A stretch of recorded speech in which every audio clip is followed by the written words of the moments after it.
Here on your screen is the picture of the father of modern gynecology. You must be wondering what he has to do with our video. But wait till you find out how he achieved this title. James Marion Sims' research was conducted on enslaved black women without anesthesia. He used enslaved black bodies as medical test subjects for the Tuskegee syphilis experiment. Henrietta Lacks, a black woman, had her cancer cells taken without her knowledge or consent in 1951. These cells, known as HeLa cells, became instrumental in medical research and were widely distributed without compensation to her or her family. This is just the beginning. Enslaved pregnant black women faced some of the most challenging and dehumanizing circumstances. Join us as we unveil the hidden horror stories of enslaved pregnant black women. Enslaved people were treated as mere property, commodities subject to purchase and sale, devoid of rights. By the 1800s, slave breeding evolved into a lucrative enterprise, spawning breeding farms and houses across the nation to facilitate this abhorrent practice. Even Thomas Jefferson, esteemed as a founding father, owned a breeding farm in Virginia, where he exploited over 600 slaves, many of whom he treated as breeding tools. This practice wasn't confined to Jefferson. Numerous slave owners saw no ethical qualms in treating enslaved women as mere tools for reproduction, stripping them of their humanity. One of the most infamous breeding farms was the Weeping Time in Savannah, Georgia, owned by Pierce Meese Butler, an unscrupulous plantation owner and even a founding father. These farms were chambers of misery, where enslaved women lived in squalid, cramped conditions, barely fed, and medically neglected. Pregnant women toiled until childbirth, only to have their infants snatched away for sale. Basic maternal rights were denied, leaving these women bereft of the right to nurture their own offspring.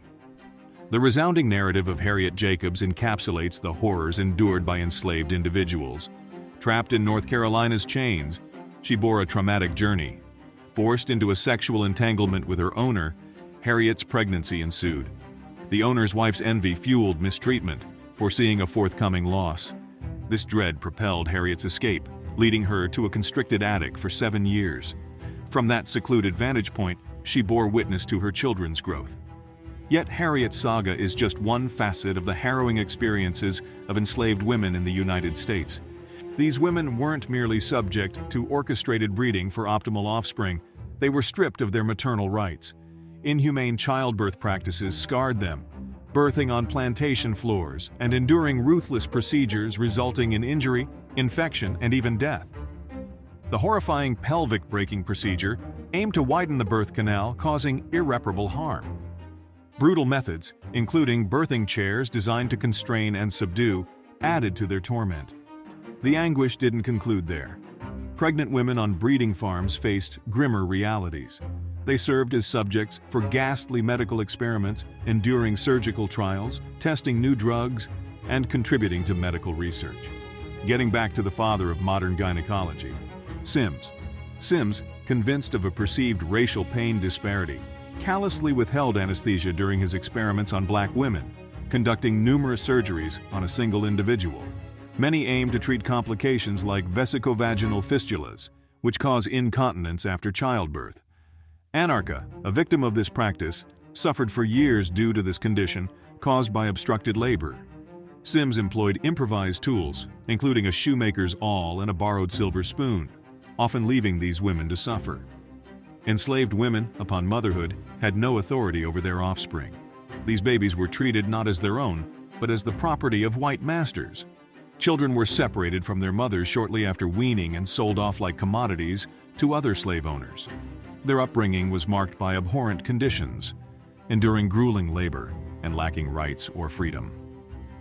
A chilling instance unfolded in Louisiana in the mid-1800s, epitomizing this cruelty.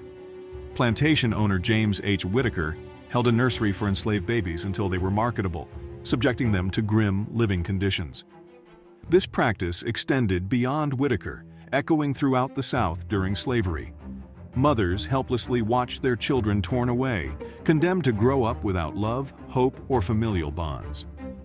This horrendous practice was even enshrined in some states' laws, as in Virginia's 1662 statute tying a child's status to its mother's. Thus, even if the father was free, a child born to a slave mother was enslaved.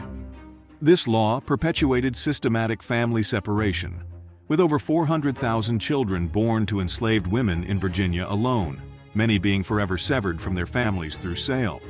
These chilling truths are etched in human history, and no matter how much you and I deny, it existed, and its horrors are still persistent.